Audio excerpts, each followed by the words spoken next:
So I'm from Dayton, Ohio. That's where I was born and raised, and enlisted there. I always had like a rough childhood growing up, as in I was a relatively, bad kid. They were doing a funeral service for a couple of hometown soldiers who had been killed in action. And I kind of thought at that point in time that, like, what if I could join, and like, what if I could make a difference? So it took a lot getting used to just, a diverse group of people, different mindsets, different backgrounds, different religions. But after you overcome that, I was like, ended up being a lot of fun. You know what I mean? Like, it's like, all right, I'm gonna test myself, and this is gonna be the hardest that I've pushed myself this far in life. That was really exciting, and I really enjoyed it. So I was just an infantryman. Like, I didn't really learn any special traits that I can take in the outside world. You know what I mean? Like shoot and combat lifesaver. You know what I mean? Like, pretty typical shit. I went to Kirkuk, Iraq in 07, 08, and we were there 13 months, something like that. And I went to Afghanistan January 2010 to the end of December 2010, and we were over in RC West, which is Herat. In Iraq, we were just trying to hunt down individuals who belonged to certain cells, you know what I mean? Whether it be, EFP IED cell, or maybe we were looking for, a high value target in a certain village. So it's like we were constantly going out, surveying the land, the individuals, interviewing them, putting them into our database. There was a lot of great missions. So I mean, we did like several raids with special operations, which was really exciting, just because, as just your regular infantry dude, you going out with special operations was really exciting. It's like what everybody always dreamed of, like the guys that have the beards, you know what I mean, walk around their sleeves rolled up, they got big screen TV. So it was like really exciting to go out with those guys. And we went out and did a raid with them. They put up the individual's name. I think he was a corrupt Iraqi policeman or whatever. And, we went over there. We did like a tactical call out, obviously with our interpreter. And the dude ended up coming out or whatever. And he just kept walking, and he wasn't stopping. Our interpreter screaming, stop, you better stop. And he kept walking out, and it looked like he had something thick around his waistband. And then all of a sudden, just like a rain of fire just starts coming down, and everybody just fucking ices this guy. One of the D-boys like threw like a thermobaric grenade or something over the top. And I guess he ended up having a suicide vest on like his waist, so it detonated the suicide vest, like blowing his lower half into his front yard while keeping his upper half there. And then we just, went about like, going house to house to see if there's anybody else there for high value targets. And then we ended up taking 2 individuals that we needed for that mission and brought them back to get interrogated or whatever else happens after that. Like I'd always watched World War II movies, you know what I mean? And like I'd always looked up to those individuals. And I feel like then like they knew who their enemies were, you know what I mean? So it's like they're wearing this jacket, this hat, this, you know what I mean? So for whatever reason, I thought when I joined that that's just how it's gonna be, you know what I mean? Like I knew who my enemy was, and that's that, you know what I mean? I'm gonna go over there, I'm gonna find you, and I'm gonna exterminate you and whoever else you're associated with. And that obviously wasn't the case. Because you can't really decipher friend from foe over there. It's mainly just a gut feeling. Like you get into a house or something like that, or you're talking to someone and he's talking in circles, You put a lot of trust in your interpreter, and once you fully trust your interpreter and you know that they ain't gonna do you dirty, then your job's a lot easier, because all right, listen, he is talking in circles, something isn't right about this place. Let's get the guys out of here. Let's check these houses. Let's rip up this house. You know what I mean? Like there's got to be something in here. You know what I mean? Like you just get the hairs on the back of your neck go up, or you just get like that gut feeling. You know what I mean? And that's usually what I relied on. It took a while to get to warm up to the local nationals. At the end of the day, you just realize they're just normal people. I mean, obviously everybody isn't bad, because if I go around just assuming everybody's a horrible person, then I mean, my mindset's going to be skewed and my mission's going to be skewed, and I'm not going to accomplish what I wanted to accomplish. It was June, and they started doing these meet and greets with like some of the outside, locals, whatever. They would bring them in, like I forget what the word was, but they would bring them in and they would talk to them, about like what's going on in the villages, what's going on out there, what can we do for you? Like our captain would do that. And then I guess they had been surveying our base for a while or whatever. So as they were leaving our base, there was a giant bongo truck that started heading towards our front gate.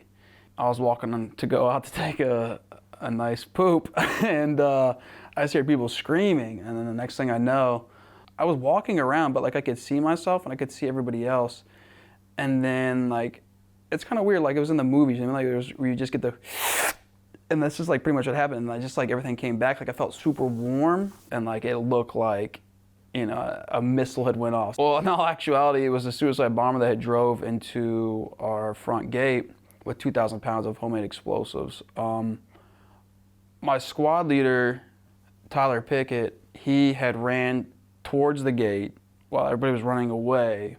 His actions, you know, saved tons of people. I mean, it was just, he died and we had 19 wounded. That was probably the most intense day ever, because I just remember we had a local national, his eye was hanging out of his fucking head. And you know, me being, you know, 22-year-old Doug, I didn't really know what to do, right? So I just put his eye back in his head and I put the gauze around it, because I mean, that's in my mind. I'm like, yo, maybe you can say that for later. I don't know, man. And he had an abdomen wound as well, so he was just bleeding everywhere from his abdomen.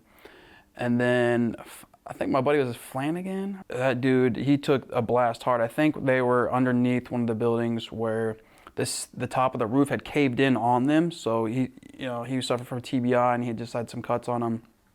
And I was sitting in the back of the MRAP with him as my buddy Fuller was just gunning it to the base. I mean, we all just like took back all the dudes that we could, as many as we could, and like just sitting there.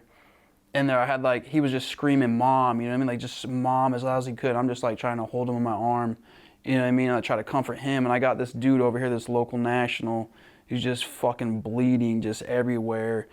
And he kept pointing to the water, and I knew that I probably shouldn't give him water if he had an abdomen wound, but I'm like, yo, dude, if you're about to die and you're thirsty, like, you know what I mean, have at it. You can have the whole bottle. So I just had like both these dudes, you know what I mean? Like 22-year-old me, like just trying to be like this mom figure on these guys, like, you gonna be all right, you know what I mean? And it was just like, it was definitely an interesting experience, and I think that's kind of like what's, you know, haunted me a majority of my life thereafter. So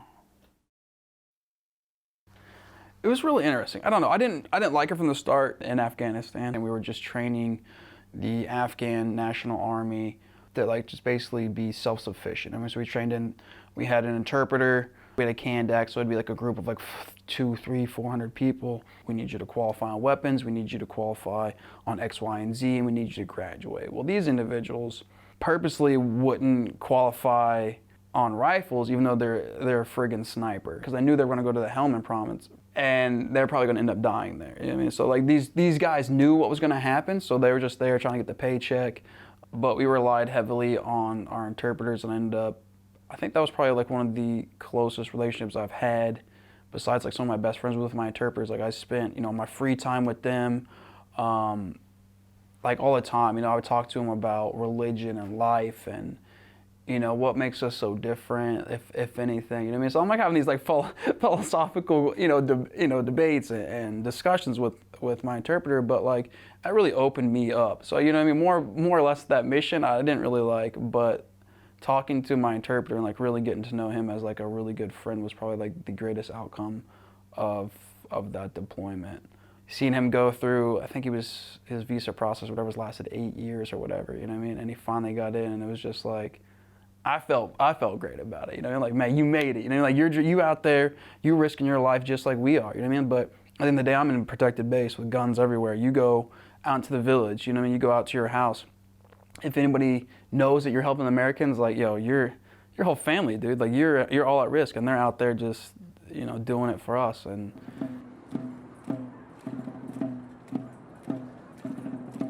so while I was in Afghanistan, I got orders to go to Fort Myer, Virginia, to the Old Guard. Basically, we did the escort, so we like for all the funerals for everybody buried in Arlington Cemetery. We're in the front doing the escorting the casket down.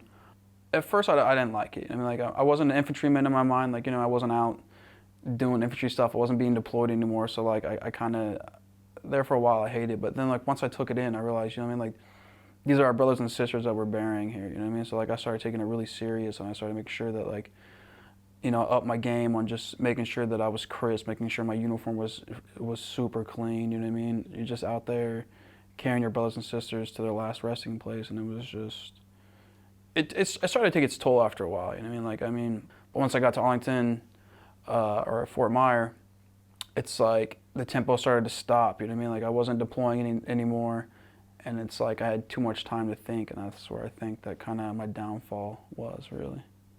You know, I got out, I moved back home for like maybe 30 days. You know what I mean? Like I'd been gone for like 8 years. So I just spent like 30 days hanging with the family, just trying to regroup. I was like, what's gonna be my next shot? You know, where am I going? What am I doing? Obviously, I have to go to college. You know, that's not an option. I'm just in the infantry, so I have no transferable skills. You know what I mean? Like I'm gonna be a security guard, and that's basically it. I was really good at computers, so my mom was like, listen, you got to go to school. I know you probably don't want to. I was like, all right, whatever. So I ended up moving over here, going to school for 4 years, just staying busy. Got involved with Student Veterans of America at St. Joseph's College. Probably my second year, because my first year I was probably almost first 2 years I didn't really talk to nobody. I mean, like veterans, you know, like I feel like once you get out, and as an infantryman, I had that mindset, like if you're not an infantryman, like don't talk to me. You know what I mean? Like I don't care. I discredit everything you did. You know what I mean? Like it wasn't as good as mine. Just get out of my face, right? So that's how I was for the first 2 years. And there was a lot of people there, and by a lot I mean like a vast majority of all the veterans were not infantry. So like, you know, there was 1 or 2 people that were infantry, and I'm just immediately like, what's up? You're my bro, let's hang out. But once I finally got over that, you know, school went a little bit easier. But I didn't really cope with PTSD, and like, I mean, obviously I had some side effects from the TBI. Wasn't the greatest at coping. So like, you know, I mean, I did, you know, I drank a lot, I ate a lot, ended up, you know, gaining a lot, 100 some pounds, of being 315 pounds, you know what I mean? So it's like, I kind of just gave up on life, you know what I mean? Like, that's just how I viewed it. Like, this is the way I am, and that's how I'm always gonna be, so I don't care.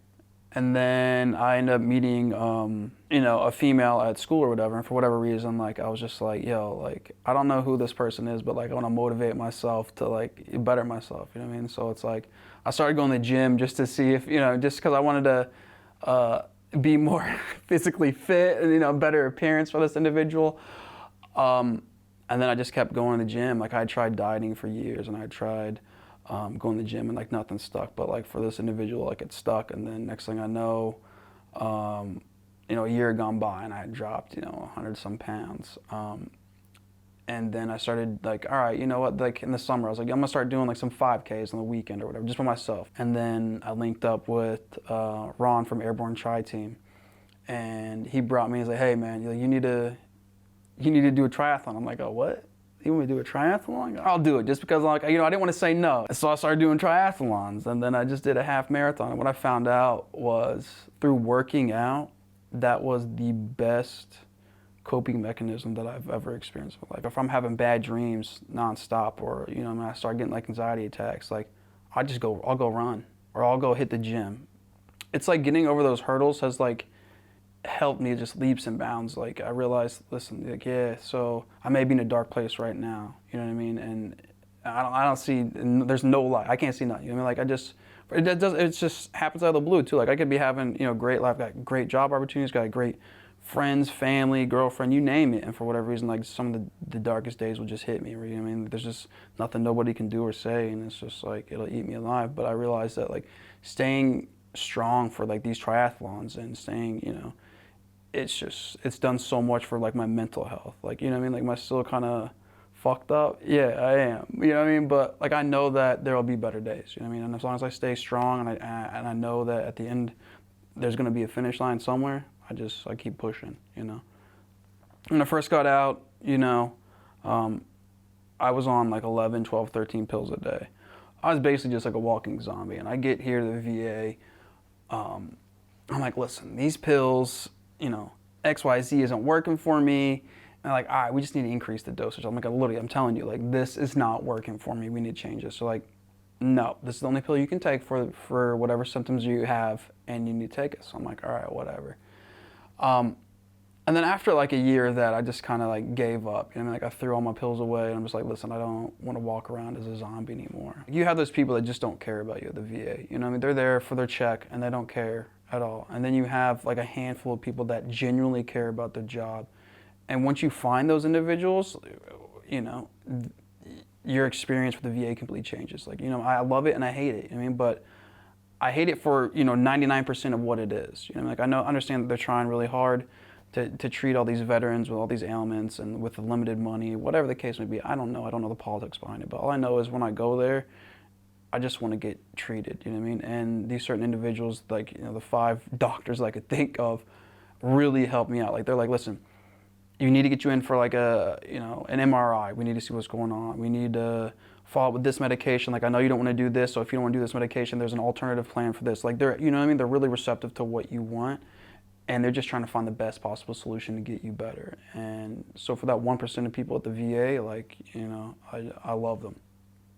My advice for individuals getting out is, you know, to take advantage of all the benefits that you have afforded to you. You know, like, obviously you served your country.